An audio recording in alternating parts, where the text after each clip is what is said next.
Good afternoon, everyone, or good evening, or good morning, wherever you're listening and watching from. I hope you're all well. I hope you're all safe, and I hope you're all healthy. Excuse the massive bags under there. I've got some sort of infection. I can't get rid of it. Tried using eye drops. Anyone got any advice? Please help me out here because I just cannot get rid of it. Anyway, Spurs fans, welcome to LJ Spurs Chat. Thank you for your likes and subscribes, and thanks also for your messages and questions. What you keep sending me is much appreciated. Well, we're on the eve, and we have probably the biggest night in Spurs' recent history, apart from the Champions League final. Can Spurs do it?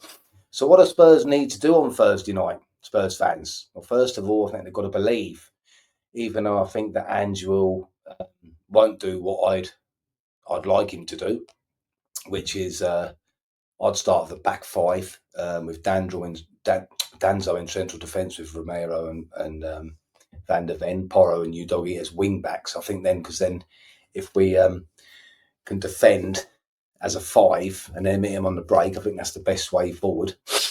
Bentancur in the number 6 role, Biss and Sarr and Kulu behind Solanke if he's fit.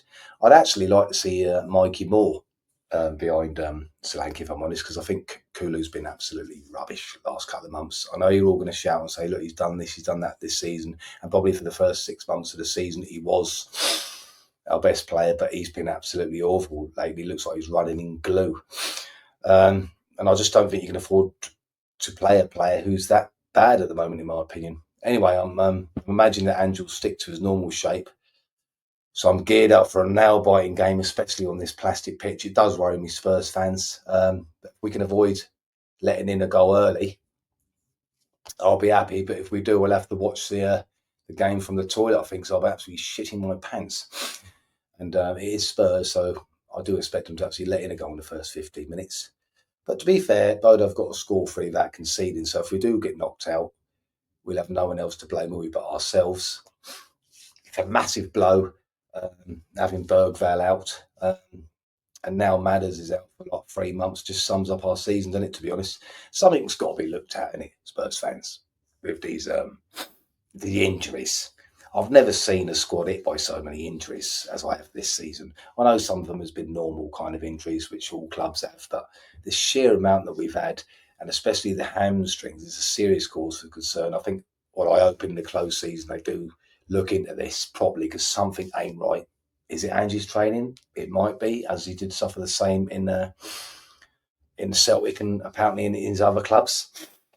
Do I think we can do it? I think we can scrape through it. But I think, as I said, don't let in the early goal, because that'll give them a lift. The longer it goes, the more frustrated they'll get, the more they'll push forward. And I am confident that we can hit them on the break, because we seem to do better, don't we, against teams that seem to come on to us. That's when all the Ange lovers say, oh, yeah, he's got his tactics spot on this time, because he's just sat back. No, we haven't sat back. We've been forced back. And when we are forced back, most of the time, I don't want to jinx it, we do seem to be better hitting teams on the break, exploiting the space which they're giving us. What has annoyed me is Arsene Wenger and Richard Keys and Andy Gray going on about Spurs or Man United are not really entitled to be in the Champions League if any of them were to win the Europa League. What a load of bollocks. What an absolute load of bollocks. You knew that this was a Champions League place up for grabs. They've done that so it gives this competition a bit more oomph about it. So basically, I'll tell you to piss off, to be honest with you. It's an absolute joke. I don't know why that's come about. They never said anything about it before, did they? Is it because it's just Spurs? I think so, because everyone seems to hate Spurs, don't they? A bit of transfer news. The deal to bring Johnny Cardoso from Real Betis is believed to have all been signed and sealed for the USA International to come to Spurs this summer. Am I happy with that? I've got some of his stuff here. I'll just bear with me a minute. Johnny Cardoso's characteristics: very strong at ball interception, strong at aerial duels, strong at through balls, strong at blocking the ball, strong at concentration. Weaknesses: player has no significant weaknesses. Sounds like a great number 6 to me, Spurs fans. Can he cut it in a Premiership? Well, they must think something's going good with him. His style of play, likes to play short passes, likes to dribble, counter-attack threat, and likes to tackle. So going by that, and I've seen him a couple of times, I'm quite happy with that if it all goes through. Difficult one, then it was that mean Bentancur, because I think Bentancur is going to stay, even though there's rumours that he might be going to Atletico with Romero, which I'll talk about in a minute. Who would you play out of them two, or would you alternate the both, or play both? What do you think, Spurs fans? Good signing? I think it's an half decent signing. Romero believed to have signed a deal to sign for Atletico Madrid, I'm hearing. But the fee, it baffles me a bit. £40 million. That's well short, isn't it, of what Daniel Levy would want. So we'll have to watch that develop, I think, because I just can't see that being allowed to go for 40. You've got to get 60 for Moreira, and yeah, 60. I don't know, man. I don't know. In my opinion, I think he's worth 60. A lot of Spurs fans will say they're not bothered if he's going. A lot of Spurs fans, in my opinion, I think are being a bit hard on Romero. He is a good defender, a very good defender. And in my humble opinion, I think that you would have seen an even better Romero under a better manager. That's just my opinion. I mean, the defenders that we've got are decent, and they Porro, Spence, Udogi, Romero, Van de Ven, Danzo. They're all good defenders, but they have been exploited because of the system. You know what I mean? I mean, if Romero was to stay, another manager come in, I'm sure you'd see a better Romero. Question I'd like to ask you lot is, if Spurs won the Europa League, which gets them into the Champions League, would he stay another year? Good question. Am I bothered about Romero going? I think we've been lucky, really. If we can get 60 million for him, I won't be too bothered. Of course, I'll be sad to see him go because I like him and I like his shithousery as well. But I think Danzo is more than a good enough replacement. I know he looked a bit dodgy after he come back from his injury, but in the last game, I thought he looked really good. So, no, I'm not bothered. If we can get 60 million for him, good luck to you, Romero. And we'll see if that can be used, money, in different parts of the squad. The most asked question that I've been sent, and thanks for your questions, it's nice to get them. Would Ange be entitled to stay if he wins the Europa League? What do you think, Louis? Well, in my opinion, no. The reason is although there are some decent teams in this competition, let's be honest, 75% are average. And this is probably why we are in the semi-finals. And we've got to the semi-finals, haven't we? We've we've stumbled there, haven't we? You know, credit where it's due, and we've stumbled there through most of it, the group stage or the league phase, what I should call it, with our youngsters. So it is a good cup, don't get me wrong, it's a brilliant cup. It's the old UEFA Cup, it's a big cup. But when it comes to Ange, I just think the Ange system works against such opposition. But in the Premier League, it doesn't. If he wins it, obviously I'll say thank you and good luck to the future. But I just think we need a manager that can handle the Premiership better. That's just my opinion. Someone else sent me this question. What is it? How do I word it? It's quite a long-winded one. They're on about why are Spurs not, or most Spurs fans, not wanting to see Manor Solomon back at the club, yet they would be happy with Spurs spending 50 or even 40 or even 30 on Tel. What's your opinion, LJ?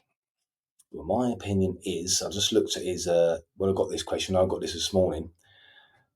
He's played 39 games, scored 10 goals, 12 assists, a success rate of 71%.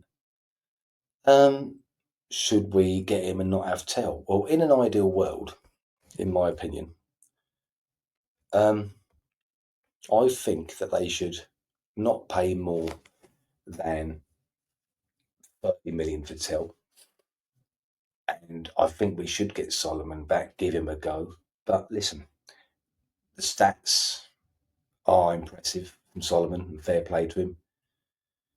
But whether we like it or not, it is a big jump from the Premier League to be with the Championship.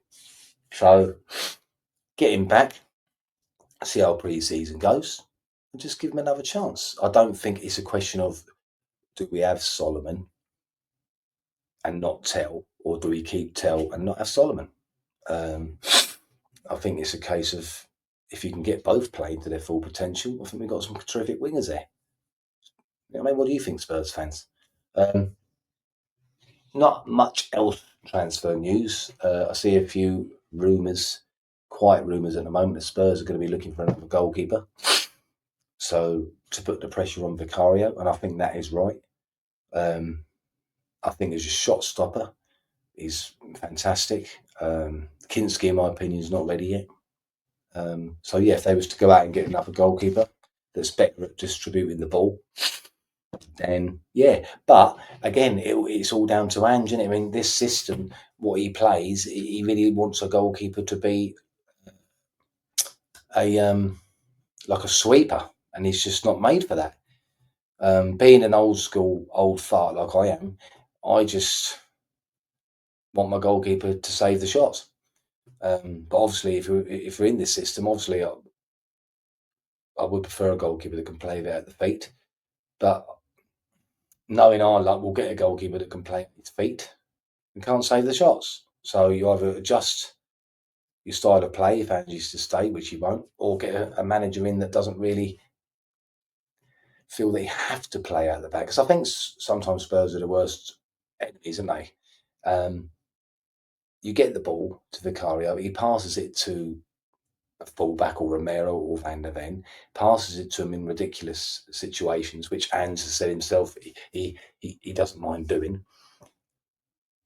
We muck about it a bit, ends up back to Vicario, and either A, it just gets launched up the pitch or out of play, or B, he plays it to someone, and then we lose it and they're on the attack. I just don't see why you have to play that way all the time. I mean, even with our Sunday team, I say to him, you've got to mix it up. You've got to mix it up. Sometimes go short if you've got the opportunity. If you haven't got the opportunity, go long.